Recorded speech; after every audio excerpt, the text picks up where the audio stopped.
a convert from atheism to Catholicism, Jennifer Fulwiler now leads a busy life as a Catholic radio host, homeschooling mother of 6 kids, and author of a new book, One Beautiful Dream. In part 2 of our interview, Jennifer shares how being Catholic helps her embrace natural family planning, and she opens up about how her family lives authentically in today's filtered world.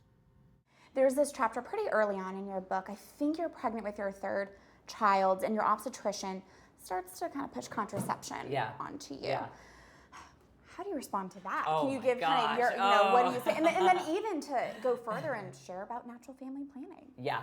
So I have a blood clotting disorder that is exacerbated by pregnancy. It makes pregnancy high risk for me. And so you can imagine, trying to tell my obstetrician about natural family planning. I mean, they're just, you would think that I'm like practicing witchcraft or something, the way that people think about it. So that has really been a journey for me. And I think one of the things I've had to do is just accept that in the mainstream medical community, it's hard to get acceptance for this, and I will be looked at as the crazy religious nut. But that's something, that I tried to do in the book, is share how I converted on this issue. Obviously, I'd never even heard of natural family planning before I became Catholic, and I really saw contraception as like a basic necessity, like air or water. And so I did share a little bit about that I came to see that what Catholicism believes about artificial contraception, about natural family planning, it is actually a message that is deeply empowering to women. And I say that as someone who needs to avoid pregnancy over the long term because of this clotting disorder.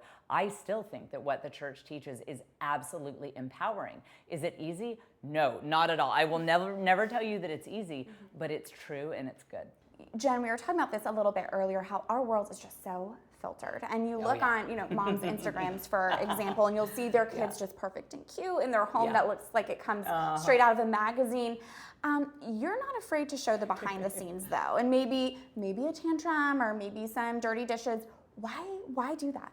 Because I have no other choice, Catherine. To be honest, I might like to be the person who's making it seem like I have my act totally together, but I am such a disaster that I couldn't even keep it up. I wouldn't even know how to tell the right lies.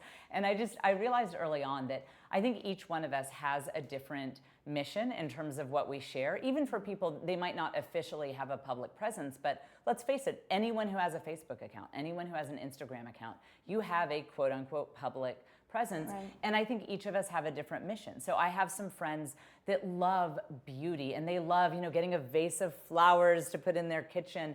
And that's what they feel inspired to share, the beautiful side of life. And that's good, that works for them. And I'm glad they do that. And for me, I just have a different mission. I think that it's just part of the plan for my life, that I'm supposed to share the really messy side of things, the disaster. And it just kind of feels right when I share it.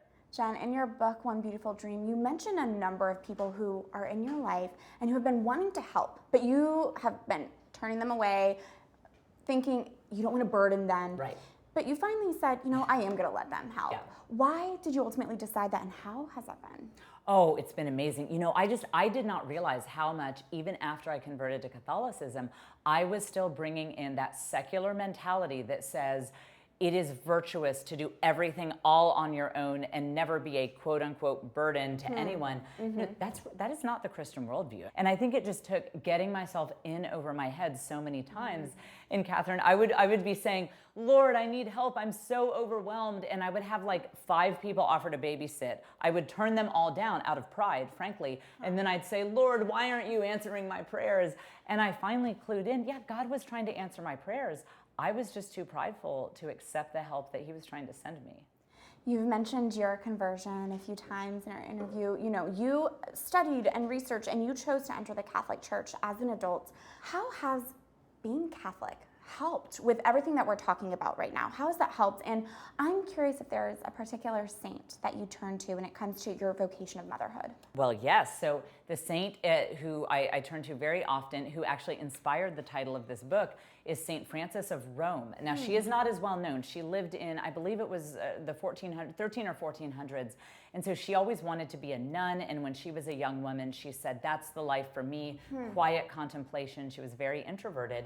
And she ended up in married life. And she had a spiritual director who, when she was crying, he said, I'm paraphrasing here, but he said something like, Are you crying because God's will isn't being done or because your will isn't being done? And so she ended up throwing herself into the vocation of marriage so beautifully, and so much so that at the end of her husband's life, her husband's name was Lorenzo, he said, "My life has been one beautiful dream of purest happiness. God has given me so much in your love." And that is where the title, One Beautiful Dream, comes from. That quote that St. Francis of Rome's husband said to her. So I turn to her very often as an introvert who's easily overwhelmed, who has all of these children. And you know, the quote that I often say when people ask me about my conversion to Catholicism, I say, sometimes people will say, "Is your life better now that you're Catholic?"